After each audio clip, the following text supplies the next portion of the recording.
नमस्कार, एनडीटीवी के खास कार्यक्रम में आपका स्वागत। मैं हूं सुशांत पारीक और मेरे साथ बातचीत करने के लिए राजस्थान विधानसभा के अध्यक्ष वासुदेव देवनानी साहब मौजूद हैं। सर, एनडीटीवी से बातचीत के लिए बहुत शुक्रिया। नमस्कार।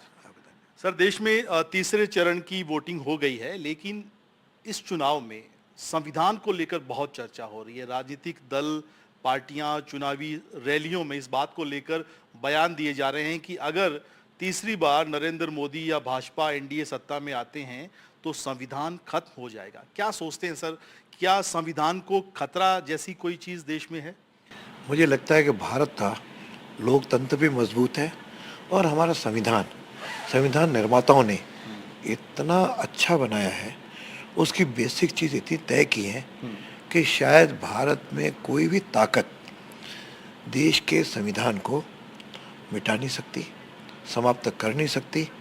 ये केवल कुछ लोग अपने स्वार्थवश जनता को भ्रमित करने का प्रयत्न कर रहे हैं, क्योंकि आज तक के इतिहास में देखें सत्ता परिवर्तन भी हुए हैं, लेकिन लोकतंत्र में आस्था होने के कारण जनता ने अपना मत मुद्दों के अनुसार, परिस्थितियों के अनुसार अपना मत दिया है और सत्ता में परिवर्तन भी होते रहे हैं। मुझे ध्यान है कि इमरजेंसी लगी, उस समय 1 साल भरी संविधान को स्थगित कर किया, उसमें संशोधन किए गए, लेकिन जब मौका आया चुनाव में तो सत्ता में बैठे हुए लोगों को जनता ने हरा भी दिया और 2.5 साल के बाद जनता को उचित लगा, जनता वापस उन्हीं को सत्ता में भी ले आए। इसी तरह के कई उदाहरण हैं कि जिसमें जनता ने, राज्यों में तो होता ही रहा है सत्ता परिवर्तन, एक पार्टी की सत्ता ही, लेकिन कहीं भी लोकतंत्र को आँच नहीं आई, क्योंकि बाबा अम्बेडकर ने, उनकी टीम ने और संविधान निर्माताओं ने इतना सुंदर, इतना मजबूत संविधान दिया है। और लोकतंत्र की भी यहाँ पे जड़ें बहुत मजबूत हैं।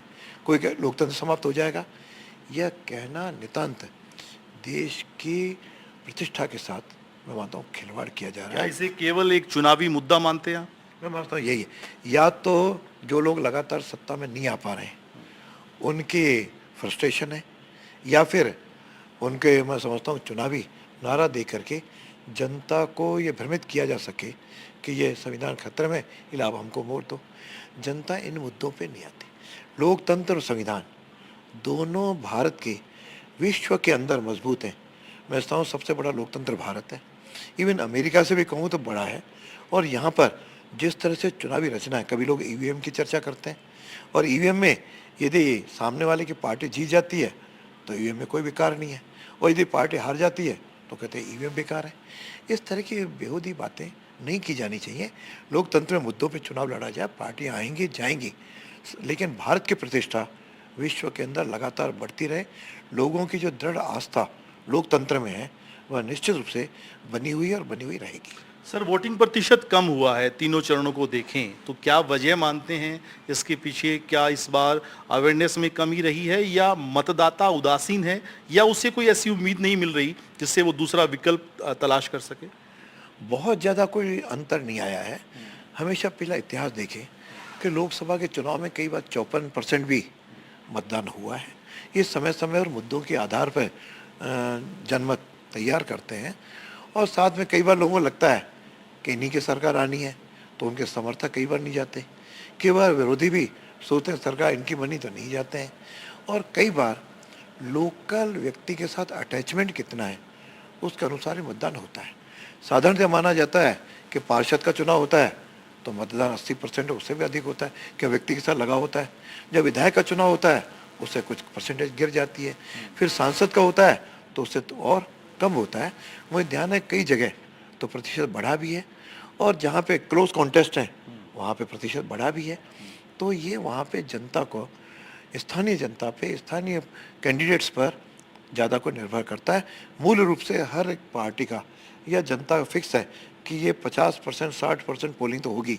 बढ़ोतरी वो स्थानीय मुद्दों के अनुसार बढ़ती और घटती रहती है, लेकिन इससे कोई परिणाम पर बहुत असर नहीं आता। जब तक कोई 10 से 15% अंतर आ जाए तो लगता है कि कहीं एंटी कम्बेंसी है या कहीं प्रो कम्बेंसी है।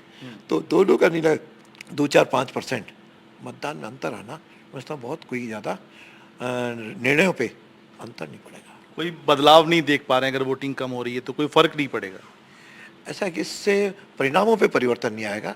और मुझे फ़िलहाल तो लगता है कि जो वर्तमान परिस्थिति है और जिस तरह से विरोधी दल आपस में बटे हुए हैं और उनमें एकरूपता, एक नेता चयन नहीं कर पाए, जनता के सामने यदि सब विरोधी दल एक नेता का चुनाव करके उनको प्रोजेक्ट करते तो शायद जनता उसका सोचती भी।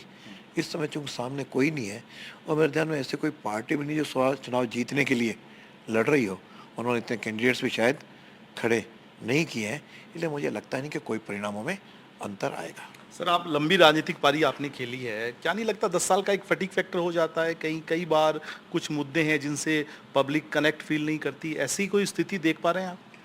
हर चुनाव में अलग अलग मुद्दे होते हैं। जैसे उस समय इंदिरा जी था तो गरीबी हटाओ का नारा लगा था, कभी पृथ्वी पर्स का चुनाव चला था, कभी राजाओं, इस प्रकार कई फैक्टर्स आते गए। और अब नए परिप्रेक्ष्य में मोदी जी के आने बाद नए मुद्दे उठे।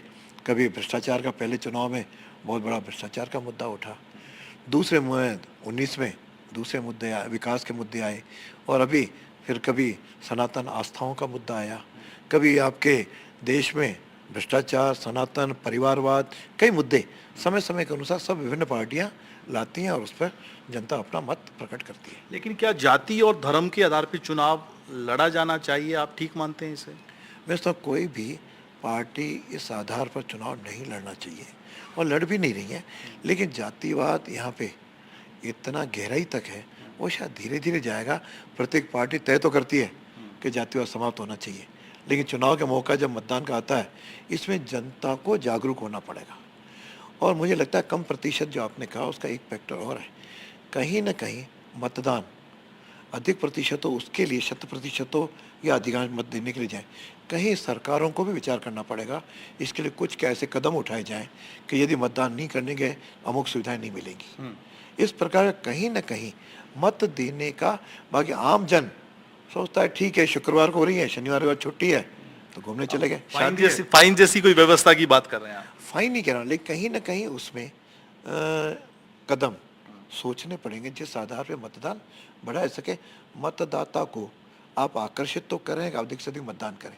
अभी क्या होता है, बच्चों की रैली निकाल दी, उससे मतदान बढ़ने वाला नहीं है। व्यक्ति तक पहुँचे और व्यक्ति को आभास होने लगे मैं मतदान नहीं करने जाऊंगा तो मुझे ये लाभ नहीं मिलेंगे, तब उसके दिमाग में रजिस्टर होगा, मतदान करने जाएगा। बिल्कुल। राजस्थान विधानसभा की बात करें सर, आपके स्पीकर पद पर आने के बाद कई तरह के नवाचार हुए हैं और आपने एक एमओयू किया है भारत सरकार के साथ कि राजस्थान विधानसभा को पेपरलेस किया जाए। डिजिटल युग में एंट्री जो बहुत पहले हो जानी चाहिए थी, इस संबंध में वो फैसला आपने किया है। क्या बदलाव हम देखेंगे इस एमओयू के बाद जो व्यवस्थाएं लागू होंगी? वर्तमान युग डिजिटल युग आ रहा है, यहाँ तक पेमेंट भी अब कैश में न करके पेटीएम और अन्य मुद्दों से कर रहे हैं। तो ये विधानसभा पेपरलेस बने, यहाँ पे सारे टेक्निकल नॉलेज तो है ही, उसके अंदर अपना नीवा एक प्रोजेक्ट है जिसे वन नेशन वन एप्लीकेशन, इस मुद्दे को हमने राजस्थान में भी लाए हैं। उसके अंदर 3 पार्टीज, केंद्र सरकार, राजस्थान सरकार और साथ में नीवा, इन्होंने 3 के बीच में एमओयू हुआ है जो लगभग 18 करोड़ का प्रोजेक्ट है, जिसमें से 11 करोड़ केंद्र सरकार से मिलेगा और 7 करोड़ राजस्थान सरकार का हुआ। उसमें विधानसभा के हर सदस्य के टेबल पर स्क्रीन और टैबलेट होगी और एक टैबलेट उसको घर के लिए भी कंप्यूटर मिलेगा, जिसके आधार पर सारी चीज़ें, चाहे वो क्वेश्चन आंसर हैं, चाहे याचिका, जितना भी विधानसभा से जुड़े हुए मुद्दे हैं सब उस पर आएंगे। हमारे नोटिफिकेशन होंगे, कोई और मुद्दे होंगे, सब उस पर आएंगे, वो घर बैठे भी देख सकेगा। और यहाँ पे भी वो विधानसभा के अंदर भी उसके अनुसार कहीं उसको उठ के कागज़ की ज़रूरत नहीं पड़ेगी, क्वेश्चन उसी पे आ जाएगा, आंसर उसी पे आ जाएगा, सारी प्रक्रिया उसमें से सीट बैठे देखेगा। लेकिन ये ज़रूरी है कि कई बार व्यक्ति ट्रेंड नहीं होते हैं, लगातार कोई नए लोग भी आते हैं और कई पुराने युग के भी लोग हैं जो भी निर्वाचित होने के लिए आते हैं। उसके लिए हमने कुछ ट्रेनर्स हम अगले कुछ वर्षों तक विधानसभा में रखेंगे, उसके सीट पर जा कर के उसको समझा सके। ऐसा मैं गुजरात विधानसभा गया था, उसको मैंने वहाँ देखा, कुछ एमएलएस को जा कर के मदद भी करनी पड़ती, करेंगे, लेकिन धीरे धीरे हमको उसकी ओर आगे बढ़ना होगा और विधानसभा को तकनीकी के साथ जोड़ते हुए उच्च तकनीकी स्तर का बनाने का हमने सोचा है, मैं समझता हूँ उसमें हम आगे बढ़ रहे हैं। कागजी कार्रवाई मुक्त कर देंगे एक तरीके से, कागज के जरिए कामकाज नहीं होगा राजस्थान विधानसभा। जी, कागज़ की कोई उपयोगिता नहीं होगी, केवल उस बिल्कुल पेपरलेस ये पूरी विधानसभा बनने जा रही है। एक बड़ा नवाचार ये भी कि आप चाहते हैं बच्चे अपने इतिहास से रूबरू हों, जो म्यूजियम बनाया गया है उसमें स्कूली बच्चों की आवक हो, उनको बाकायदा एक विजिट करवाई जाए। इस संबंध में जो प्रयास उठाए गए हैं उनका कितना रिजल्ट आप देख रहे हैं कि अब स्कूली बच्चे रेगुलर आ रहे हैं? हमारी करोड़ों की लागत से म्यूजियम बना, उसमें 1952 से लेकर के आज तक का राजस्थान विधानसभाओं का राजनीति का इतिहास पूरा उसमें दर्शाया गया है। कोई वीडियो के फॉर्म से, कुछ पिक्चर्स के माध्यम से। मैं तो बहुत अच्छा बना है, हमारे पुराने अध्यक्षों ने इसको बहुत अच्छा बनाया है, लेकिन उसको जन के साथ कनेक्ट नहीं हो पा रहा है। पहले बहुत कम लोग विजिट करने थे, उसके लिए मैं 2 बार शिक्षा विभाग के सेक्रेटरीज प्लस पर्यटन विभाग के सेक्रेटरीज, इस तरह से लोगों को हमने बुलाया, उनको भी सहयोग बुलाया, डीएसटी को भी बुलाया। उन सब ने मिलकर के इसमें रुचि दिखानी शुरू की है, जिसका परिणाम है कि गत 2 महीनों में इसकी लगभग 3 से 4 गुना देखने वालों की संख्या बढ़ी है। और हम भी सोचते हैं विधानसभा के अंदर भी कुछ इस प्रकार के कार्यक्रम किए जाएं, जिसके कारण से जन का इसके साथ जुड़ा हो। अभी तक केवल एमएलए एमपीज के साथ तो है ही, लेकिन साथ में कोई अफसर जाएंगे, गेट पे सब लोग, पुलिस खड़ी रहती है, इस तरफ का भाव है। तो हमने एक गेट से म्यूज़ियम का गेट के अलग से एंट्री शुरू की है, जहाँ पे टीचर्स, लेक्चरर्स और ये पर्यटक यहाँ बहुत आते हैं जयपुर में, उन पर्यटकों के लिए भी एक दर्शनीय स्थल ये बने। इसलिए पर्यटन का जो वाउचर निकलता है, ब्रोशर, उस ब्रोशर में भी, उस कैलेंडर में शामिल। उसमें भी शामिल इसको करने के लिए हमने कहा है। और इसके संचालन में भी हम डीएसटी का भी सहयोग लेने जा रहे हैं। एक नवाचार सर, मुझे जानकारी मिली कि इस बार जो डायरी आपने छपवाई है विधानसभा की, जो कैलेंडर हर साल जारी होता है, उसमें इस बार आपने शुरुआत अप्रैल से की है और हिंदी जो अपने महीने हैं उनके हिसाब से पूरी जो है इस बार कैलेंडर को डिवाइड किया है। तो क्या मंशा, क्या सोच है इसके पीछे? आपके हाथ में डायरी भी है? डायरी भी है। इसमें हमने 2 प्रयोग किए। एक तो हमेशा जो विक्रम संवत है, नव भारतीय नव वर्ष है, उसके हिसाब से डायरी को बनाया है। 9 जुलाई को नव वर्ष था, 9 जुलाई से लेकर के इस डायरी को हमने बनाया है। अप्रैल से सर? अप्रैल से, 9 अप्रैल से लेकर के अगले 8 अप्रैल तक इस डायरी को बनाया, ताकि, और लेकिन उसमें इंग्लिश की भी जो तारीखें हैं वह भी दी हैं, इसमें दोनों का है। लेकिन भारतीय नववर्ष का पहली बार इसमें हमने इसकी शुरुआत की है।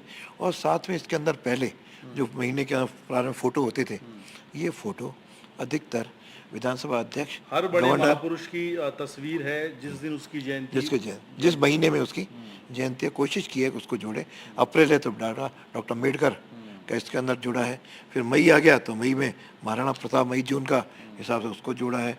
इस प्रकार कहीं तो इसके पीछे भाव क्या है सर, नई पीढ़ी को ये बताना कि हमारा कल्चर, हमारा रूट क्या है? नई पीढ़ी हमारे भारतीय संस्कृति के साथ जुड़े और उसे भारतीय महीने, अंग्रेजी के साथ साथ भारतीय महीने भी नाम उसको, उसके ध्यान में आए, तारीखें भी उसको ध्यान में आए और वास्तव में अपने संस्कृति पर उसका गर्व का अनुभव करे। इन दोनों का इसमें समावेश करने का प्रयत्न किया है।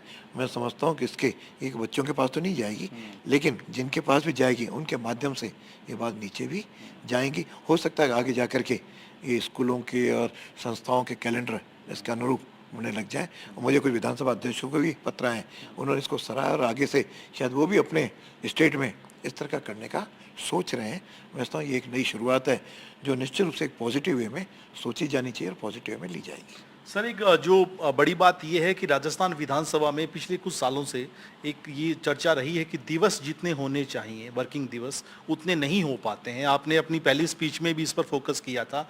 क्या कोई रोड मैप बना रहे हैं? हालांकि ये देश भर की विधानसभा में, केरल को छोड़ दें, लगभग सभी विधानसभाओं के हाल अच्छे पूरी तरह नहीं किए जा सकते।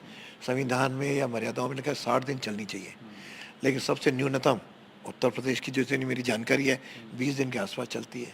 सबसे अधिक केरल की 60 दिन चलती है। हमारे भी पुराने अध्यक्षों ने यहाँ की गरिमा, परंपराएं बहुत मेंटेन करने की कोशिश की। पहले कुछ अधिक दिन चलती थी, धीरे धीरे होकर के अब 28 से 30 दिन चलने लगी है। मेरा प्रयत्न रहेगा कि धीरे धीरे इस क्रम को बढ़ाया जाए।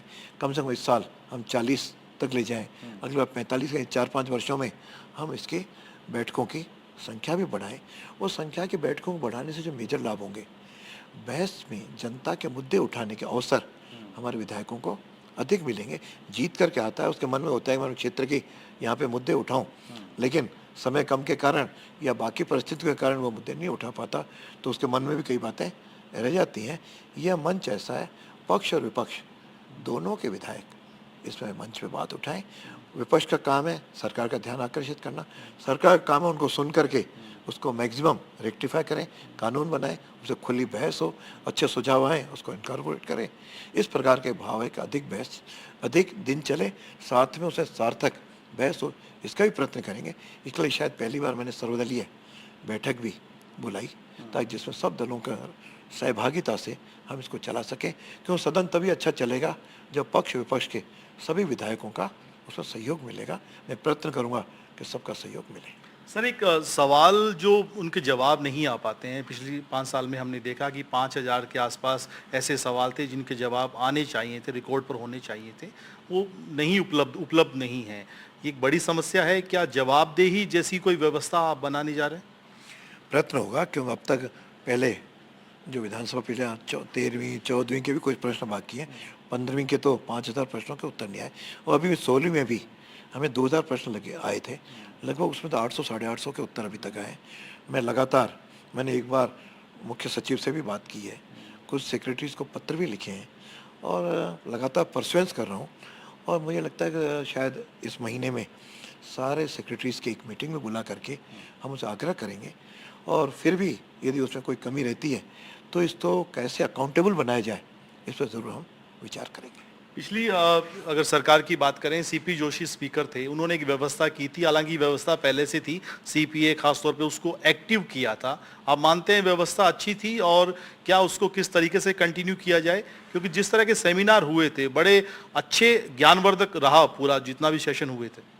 निश्चित रूप से हमारे पुराने अध्यक्ष ने इसको पहल की और सीपीए को जीवंत संगठन बनाया। हम चाहेंगे कि उसमें और वृद्धि हो, इसका भी प्रयत्न करेंगे, और साथ में कुछ सामाजिक सरोकारों से जुड़े हुए मुद्दों पर भी बहस हो, इसके लिए भी कुछ दिन तय करेंगे। और कुछ युवा हैं, महिलाएं हैं, जो अलग अलग वर्ग हैं, उनका पास उनके कार्यक्रम भी किस प्रकार से विधानसभा के साथ जुड़ करके हो सकें, इस पर भी हम गंभीरता से सोच रहे हैं। मैंने कहा अभी तो 2-3 महीने हुए हैं, उसमें आचार संहिता सबसे बड़ी बाधक रही है। हम सोचते हैं धीरे धीरे सबके सहयोग से हम इसको जीवंत विधानसभा बनाएंगे। इसके पुराने अध्यक्षों ने जिस प्रकार गरिमा, परंपराएं और मर्यादाएं बनाई हैं, उसका पालन करते हुए इसको और आगे बढ़ाएंगे। जुलाई में सर मानसून सत्र, बजट सत्र भी रहेगा। क्या विधायक आवास का पूरा काम मुकम्मल हो गया है? शिफ्टिंग हो गई है सभी विधायकों की? क्या ताज़ा अपडेट क्या है सर? लगभग हमने 160 फ्लैट्स बनाए थे, उसमें से लगभग 135 का अलॉटमेंट हो गया है, और लोगों ने कब्जे भी लगभग 110-120 के आसपास कब्जा भी ले लिया है। और वहाँ जो सुविधाएं हैं उसकी भी हम व्यवस्था कर रहे हैं। जैसे उन परिवारों को एटीएम की ज़रूरत पड़ेगी, डिपार्टमेंट स्टोर की ज़रूरत पड़ेगी, कहीं दूध की वगैरह की ज़रूरत पड़ेगी, हॉस्पिटल की ज़रूरत पड़ेगी, उन सब की हमने व्यवस्था कर ली है। मुझे लगता है 15 मई तक हम सारी व्यवस्थाओं को प्रारंभ कर सकेंगे। आखिरी सवाल सर, आप स्पीकर के साथ साथ विधायक भी हैं और अपनी जिम्मेदारियां भी हैं। किस तरीके से समय जो है विधानसभा क्षेत्र में उनकी समस्याओं को लेकर क्या प्लानिंग रहती है? क्योंकि आमतौर पे हमने देखा है कि उतनी सक्रियता विधानसभा के लिए स्पीकर बनने के बाद विधायक की नहीं रह पाती। निश्चय ऐसा तो नहीं कह सकते, ये व्यक्ति व्यक्ति पर निर्भर करता है। मैं अभी तो सप्ताह में 2 दिन अपनी विधानसभा में जाता हूँ, जनता से मिलता हूँ, लोग समस्या लेकर भी जाते हैं, संबंधित विभागों से उनके समाधान की ओर भी प्रयत्न करता हूँ। मैं समझ मेरा विधायक का रोल तो लगभग पहले जैसा ही है।